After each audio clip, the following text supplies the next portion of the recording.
Cet influenceur crypto a ruiné son business à plus de 20 000 € par mois. Récemment, je parle avec un créateur de contenu dans la finance et dans la crypto et sa communauté devenait toxique. Elle se méfiait de plus en plus de lui, elle le critiquait sous ses posts. Les avis sur son business devenaient totalement médiocres.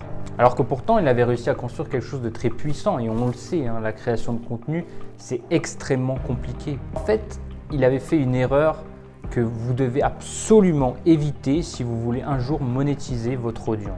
Le problème, ce n'était pas ses compétences, c'était le marketing, la manière dont il présentait son business. Comme vous le savez sans doute, dans la crypto, la plupart ont des groupes privés, des signaux de trading ou des calls de crypto pépites qui vont faire x100.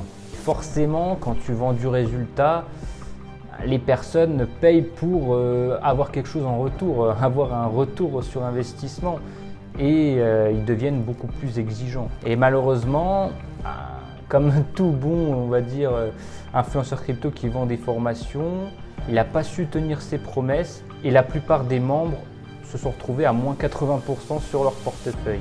En plus d'avoir payé 3 000 € l'accès, ils ont en plus perdu 80% de leur investissement. J'en rigole, mais c'est pas drôle. Selon moi, voici ce qu'il aurait dû faire s'il voulait garder la confiance de son audience tout en monétisant de la meilleure des manières.